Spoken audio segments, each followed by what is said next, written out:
What do you think about Um, what you've seen currently on Shiva's channel and in the community? How do you feel about it?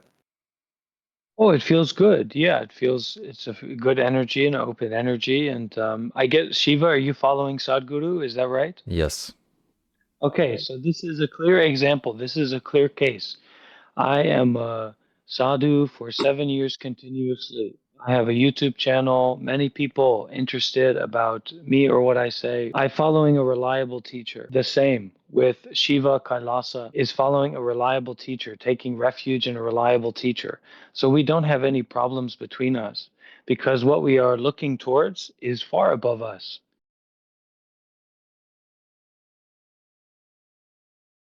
We can say, at least historically, is the king of sadhus, which I think it would hurt the Buddha's feelings to see the state of the recognition of the Buddha as a sadhu in India in the present day by the community of sadhus that has somehow managed to maintain itself. But I mean, the Buddha, unparalleled in terms of his work as a sadhu. Um, Buddha mastered the dhyanas and the deep states of meditation before he got the moksha or the enlightenment or the liberation. So we tend to fixate on something to get, something to have, but moksha cannot be had. And that's kind of the point. And so the dhyanas come along naturally as much as you can give up your perspective, the importance that you give to the perspective of getting something. And that's how the dhyanas come up naturally. But when it comes to the mind, I mean, it's just so subtle, and that's why the encouragement is to abandon your life. That's why the sadhu tradition is so revered, and in ancient India, I mean, there were naked men, walking around that wouldn't even ask for food.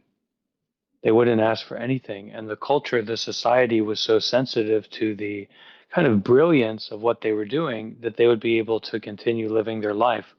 But now we have a very small degree of sensitivity in general. And then as a Westerner, we don't really have a relationship with generosity because we kind of we isolate ourselves. We build our own castles, we build our own kingdoms, and we think that that's somehow righteous. And it seems to be very possible to do and to sustain, which of course it isn't, because you're going to die, you're going to get sick, you're going to get old. That kingdom of material possessions is going to crumble, is crumbling. I want to add something because from my position, Buddha is a failed sadhu, just like all sadhus has failed historically. Because if you only try to achieve your own enlightenment, you still have to be reborn to help all the other people that were left in ignorance.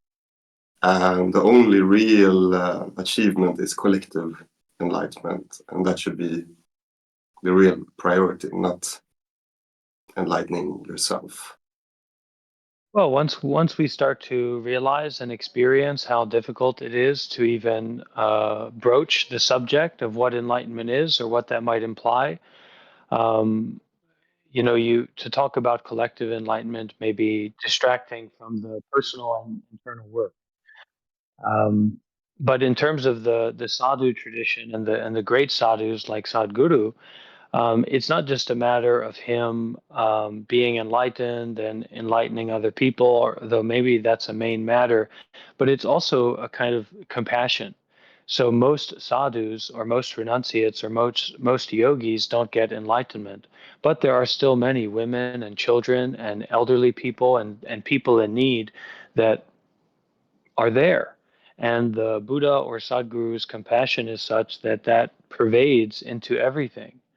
So the success of the organization is not only about the enlightenment of particular people or their degree of enlightenment, although that's a good sign, but you can't determine that unless you've done a lot of practice and experience, which is unsettling unless we practice generosity. And then even then, when we don't have a cultural background or framework for it, I mean, you're talking about a lot of work. You're talking about a lot of generosity and a lot of sacrifice and a lot of hope. Um, So so my position, I'm not trying to say that the Buddha is like the best version of someone, but just that his organization, in terms of sustaining itself from India to modern day, is, you know, there's not any other sadhu organization that's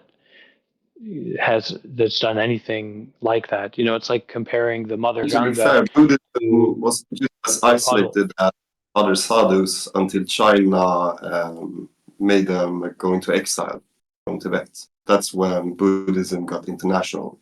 So we need to thank like the Chinese attack, really, if we want to see it as a great. Yeah. Yeah, I also don't see the benefit of sort of diminishing Buddha or Jesus or Sadhguru and sort of, you know, saying that they're failures and stuff. I don't see like maybe you're right, I don't know, but I don't see where it's productive to do that.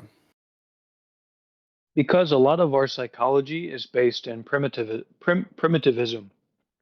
So, as a great ape, as we all are, I can see a lot of great apes in this room, especially Reese, whose jawline and everything is really big and strong. But the apes, what they do is they protect primarily their own dominion over resources, and among other apes, access to resources and women specifically.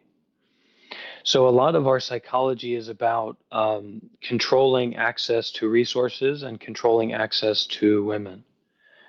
And that's a very deep string of psychology that, like, spiritual culture has gone against, and specifically the sadhu culture has gone against, because we say, look, we don't want your women, we don't really want your money.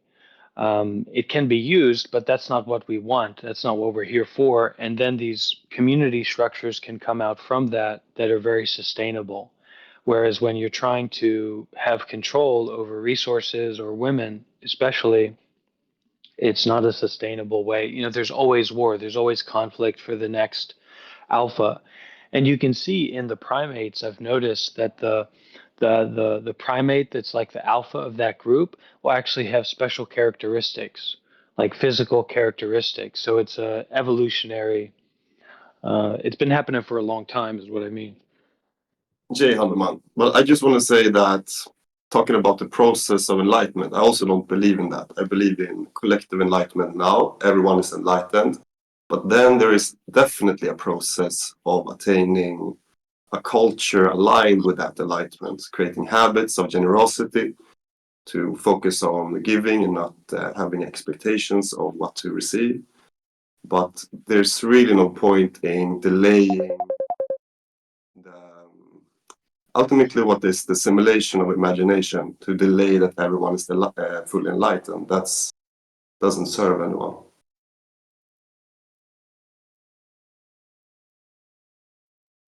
Well, there's a lot of blockages in terms of our work or our understanding, made by how involved we are with what we're used to.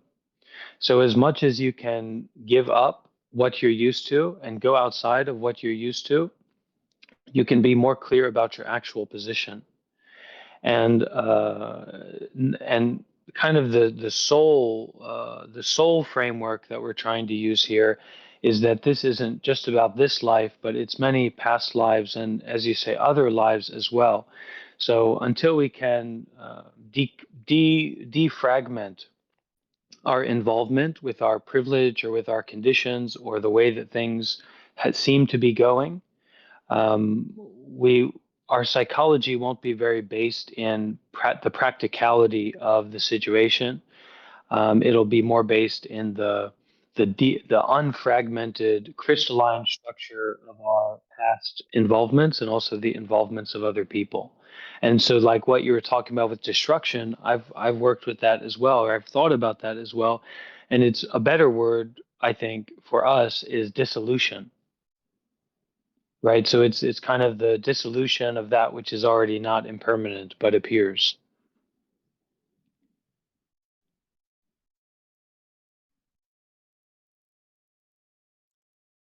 And when we make this change, it's really not the ideas of the mind that leads, but just pure consciousness, just that formless Zen decision maker.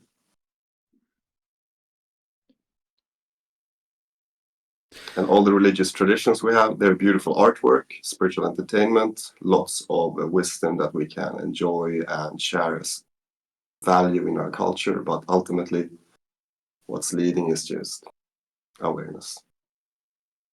Brahma.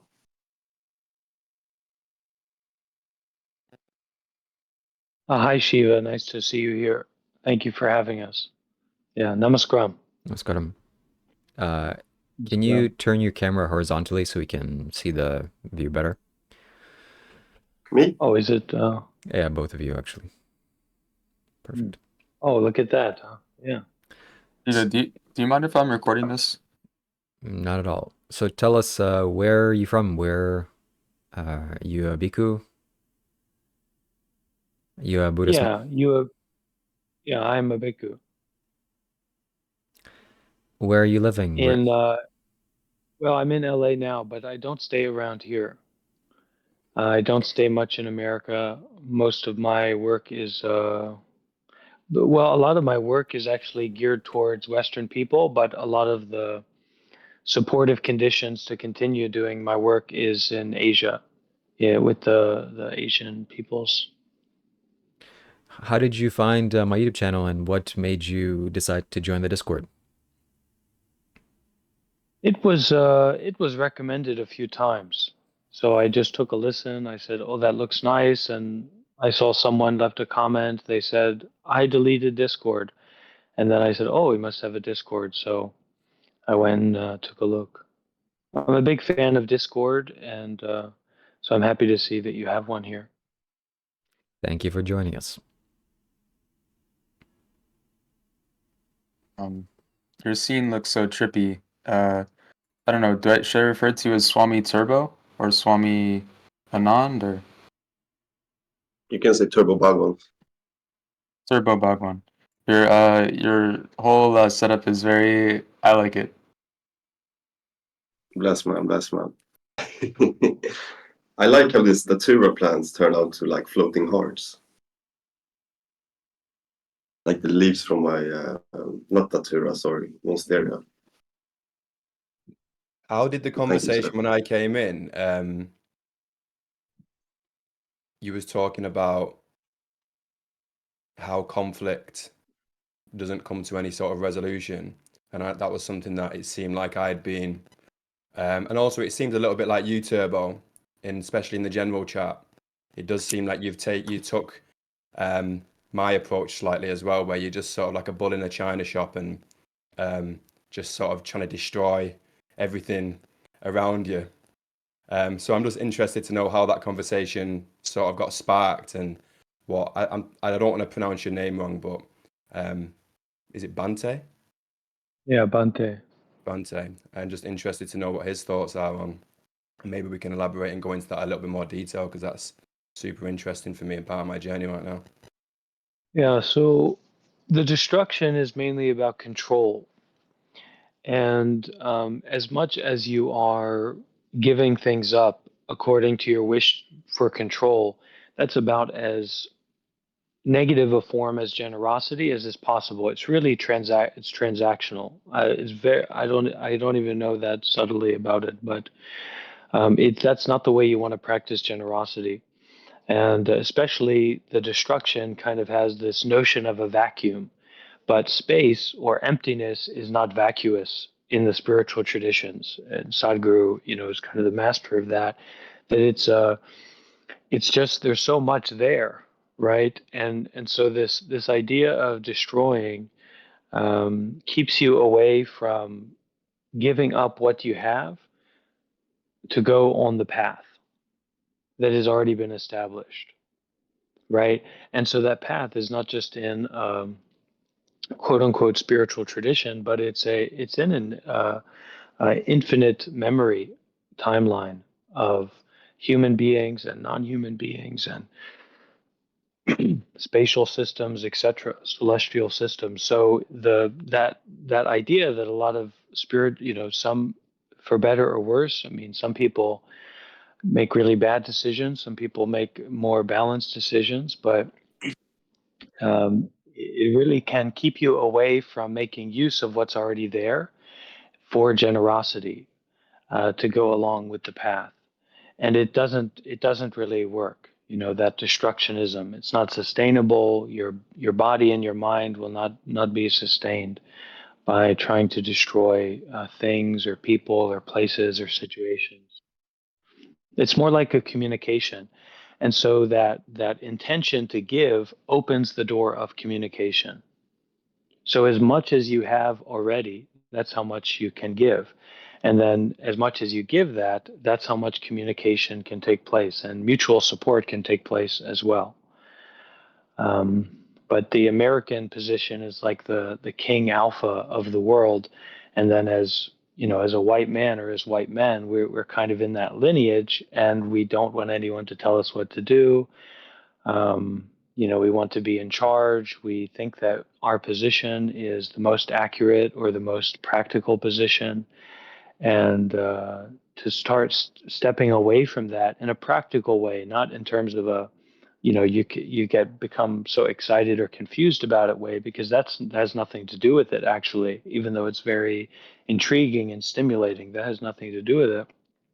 So you try to um, give away or give up or practice generosity concerned with the spiritual tradition, concerned with Sadguru, concerned with the Buddha, the Dhamma, and the Sangha, or you know, as best reliable. So, like the most powerful and reliable method of Hinduism accessible is Sadhguru's organization, Isha, in a practical way. I mean, from my view.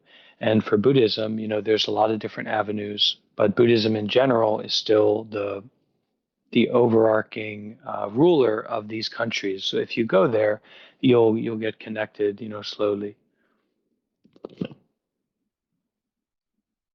My position on, oh sorry, who's still speaking? No, no, go ahead. I heard silence, so I didn't know. Go ahead. uh, my position is that I don't believe that idealism leads the way, only formless consciousness, and every position is unique. Sometimes you need to be very aggressive, and sometimes you need to be very soft. So there's no like written rule, except everyone is unique, every context is unique. Only formless consciousness has the leading, you know, it's the only leading provider, really. And the conflicts of the mind, it's like attempts to make rules and laws, but it's not really gonna work. For me, this is like such an interesting conversation because I don't even think personally I've found conversations on YouTube, even though I would have loved to see more between like a Buddhist Bhante or Bhikkhu and between a Swami. So this is pretty interesting for me. Well, I mean, it's an important point because you can't reach it through contrivance. So, like, it's like trying to manufacture a tree or manufacture a house plant. You can't even begin to try and do that. And yet we try to manufacture the human experience, the human expression, the divine teachings, etc. And so a lot is lost in the reliance upon contrivance. And a lot of gurus, a lot of masters don't have a capacity to be involved with contrivance. So they don't have billboards, they're not advertising, their teachings won't be accessible for you unless you practice generosity. And even then it's a matter of your blessings. So the more blessings that you make, the more likely you are to be able to contact some of these spiritual teachers, because most of the American people were conditioned to look for contrivance. We're conditioned to look for someone to be tricking us. And that's why you don't see spiritual communities in the West. I mean, if everybody's so well-minded, there's all these big YouTubers with spirituality, you know, there's all these people doing all these things. Well, where's a single community based on that's thriving and then sharing that with on their channel? There's not any, because contrivance doesn't really work, but we're seeking contrivance. So this has a lot to do with the path, is you have to dare to give up all contrived thought. And that relates to thoughts about someone at some place, at some time, in some situation, in some experience. And that is the bar of excellence that is required to give.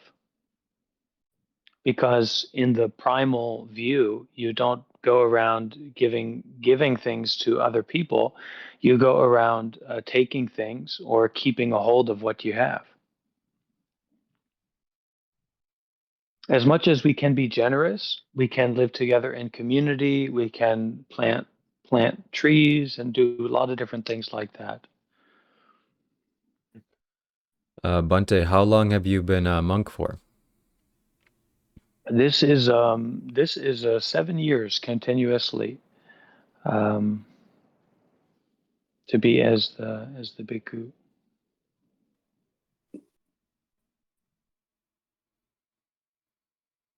What about you, Turbo Bhagwan? So You're not a monk, but technically, you could say, because I'm a Naga sadhu, or like you could translate that to be a form of a monk, even though maybe that's not the term used, And I became a Naga sadhu like a bit more than 1.5 years ago. And before that, I was like a yogi with previous gurus. I guess Yeah, like and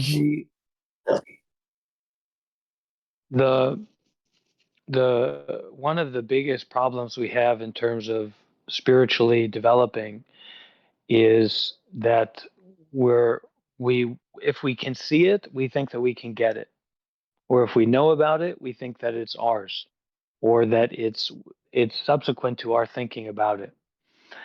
And that keeps us from actually living life in a wonderful and meaningful way from where we already are. So it's like most people on the spiritual path are best suited to be donors. It means that you're a businessman, you're a businesswoman, you have a job, you have a family, etc. You like to practice sometimes, you like to study the teaching sometimes, and concerned with your relationship to the path or this hierarchy, spiritual hierarchy, let's say, you're a donor. And then up from a donor, you have a yogi, which is a kind of a full-time meditator that takes refuge in the sadhus, right? And then the sadhus are under the benevolence of the guru or the master, of any particular tradition. Bante, do you have a YouTube channel or a place that we can support you? Yeah, same on YouTube is Bante Varapanyo. I think if you go to my Discord profile, you'll see it. You'll see the link to my YouTube channel.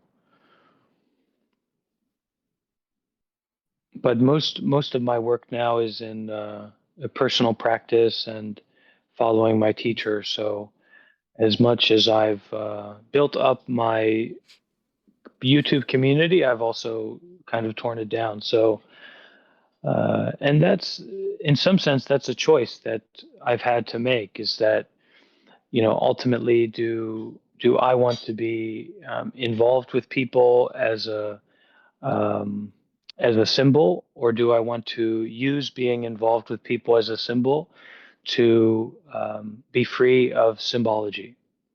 And I definitely choose the latter. So that's what I use it for. Because it takes a lot of blessings, takes a lot of merit to cultivate. So if you feel bad, you're not going to be able to even sign up for the meditation retreat. Once you get to the meditation retreat, you feel good, you feel bad. Hopefully, you'll stay there. You'll practice. But in general, if you're feeling bad, you're not going to have much chance to practice seriously in your own life. So instead of trying to get the effect of feeling good or feeling bad, you prioritize the generosity or prioritize the doing good deeds, the making of the merit. And the reason that we live in this kind of fearful, constant anxiety situation, or the society is like that. And of course, that's why we get our homes and our guns, because then, well, I feel anxious, but here's my gun. If I can't get them, I'll get me.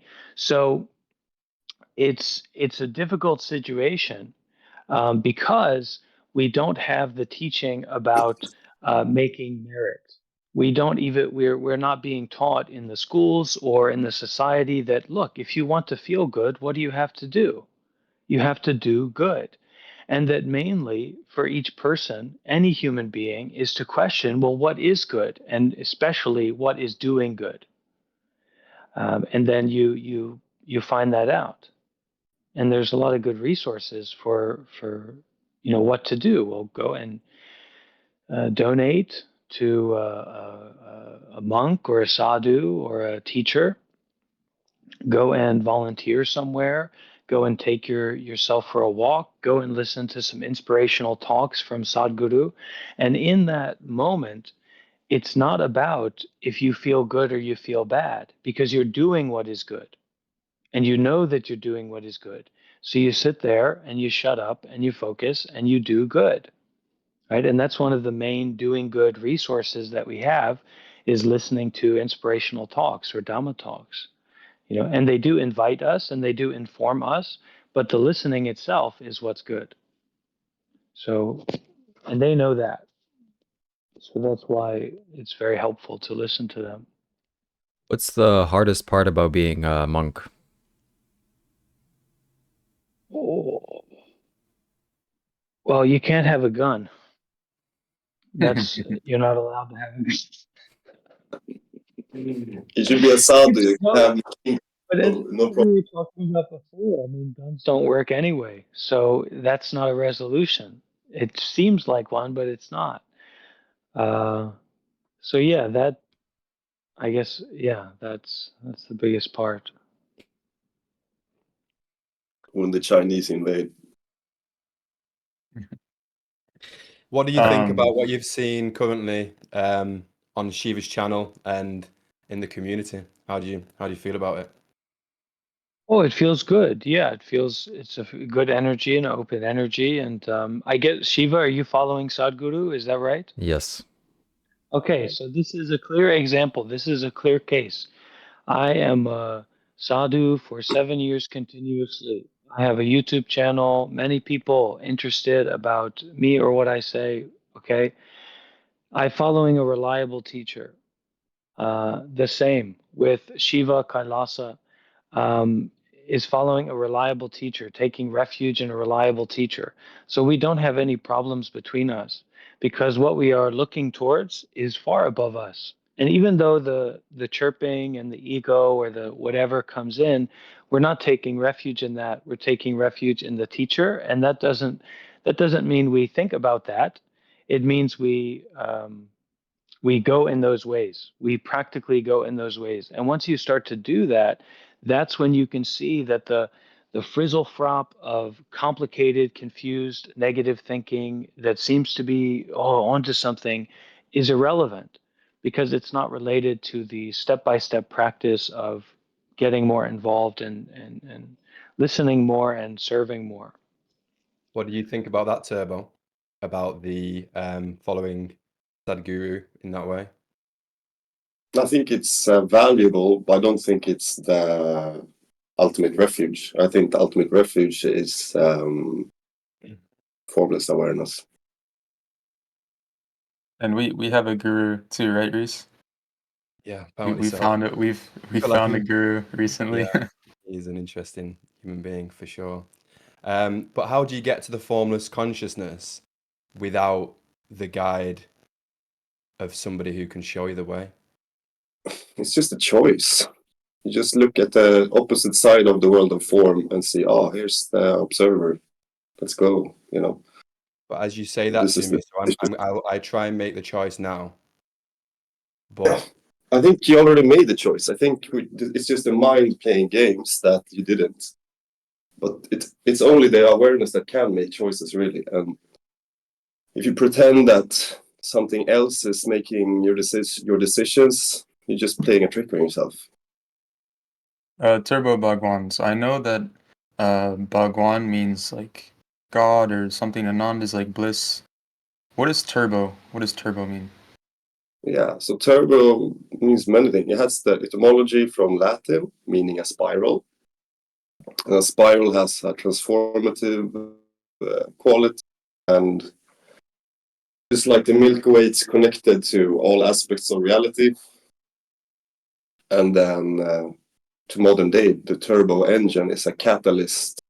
It's not the top speed, but it's what will take you to top speed as fast as possible. That's a powerful name. So yeah, so I think it also like draws together the fact that time is illusion, and the turbo engine was always there, or everything was always there, and it doesn't take away authenticity to like the tradition or anything. It's just pinpointing that we actually just started now. That's the only heritage now, the present, you know. What about Vera Pano? What is your Vera Bante Vera Pano? What does your name mean? The Vera It Pano. means something. It means something like the brightest wisdom or the greatest wisdom, something like that. Bante, what is your favorite meditation?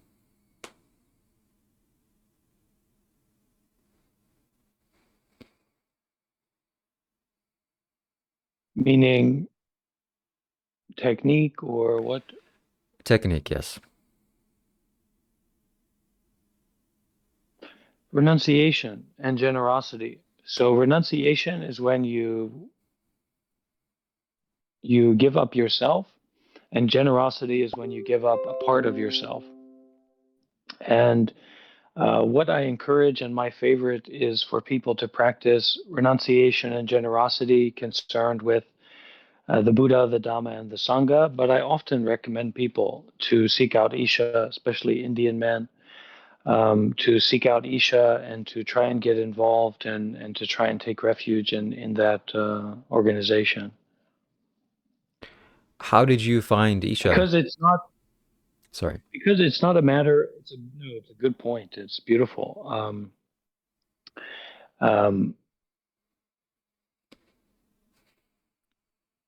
It's not really a matter of getting something. So if we practice meditation to get something, you're very limited in your meditation. Doesn't matter how high you go, because power is not wisdom. The power to do many things is not detachment from many things. And the Buddha knew about this. So that's why the Buddha, or at least that's why the system of enlightenment that is known about by Buddhists as being from the Buddha, actually, you can become first and second stage enlightenment having no dhyana, having no absorption into meditation. So really, no major success in meditation, and yet you can become enlightened or entry into the enlightenment. So I came across Isha from one of my mentors, and that's the other dynamic is having relationships with mentors concerned with what you're interested in, concerned with what you're involved with.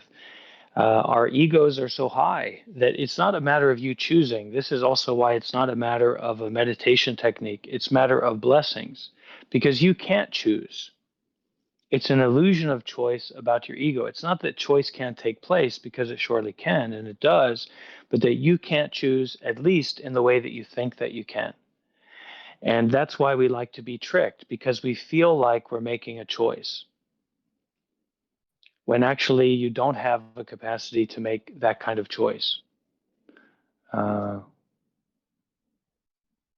it was a Taiwanese, actually a very high Taiwanese bhikkhuni, who would always send me Sadhguru's videos. And early on, I looked at him, I said, oh my goodness, that's not Buddhism, that's not Zen.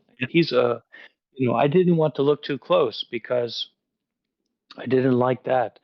But the more that I listened and connected, the more I appreciated it.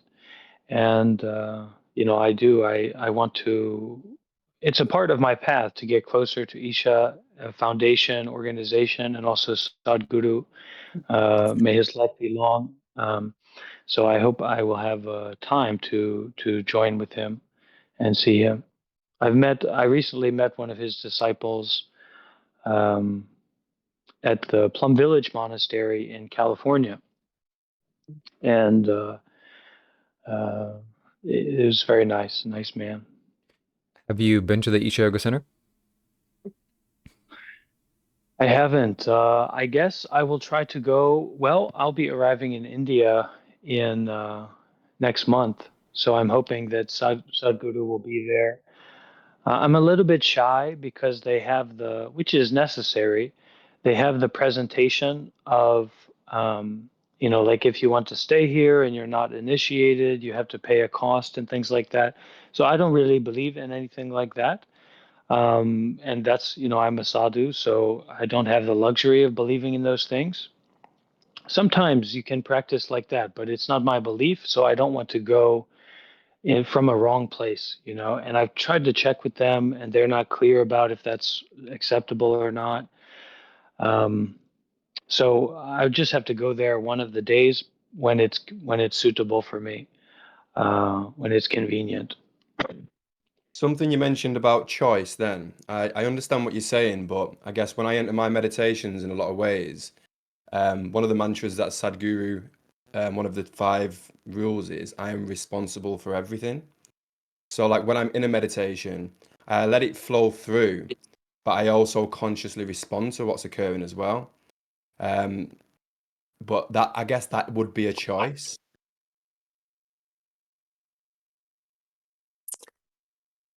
Mostly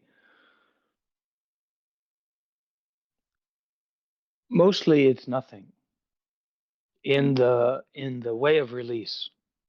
So you need a little bit of release. It's nothing in that way of release. You need a lot of release. It's nothing in that way in a lot of release. Um, and that's really the only way that you have to digest that. You have to eat that and digest that, and it's bitter, and you feel uncomfortable because you want to throw it up or you want to make a decision about it. You want to choose about that, but you couldn't and you shouldn't. Um, and in that way, you can make more progress concerned with freedom from choosing and choiceless awareness. That is a kind of aspect of that, and then a sense of freedom from your life. But if you make the choice to go back into the normalcy of your life, which you have to because you don't have the power to not make that choice. Okay. And even if you did have the power, it probably wouldn't work out well because it wouldn't make sense. It would just be you exerting your will and your infatuation with that. So you actually have to be really clear-minded about being willing to get more and more concerned with what you're most interested in. So if you're really concerned with spiritual life, if you're really concerned with spiritual community and teachers, you have to take the biggest steps that you can to be more and more involved in that, so that when you find yourself in that situation, going back to this or that, you will be in the bubble or in the sphere of the community of well-minded practitioners under the direction of a true master of the mind, which is very important and is the best meditation method that one can practice, concerned with enlightenment. If you just want to make blessings, there's many things you can do.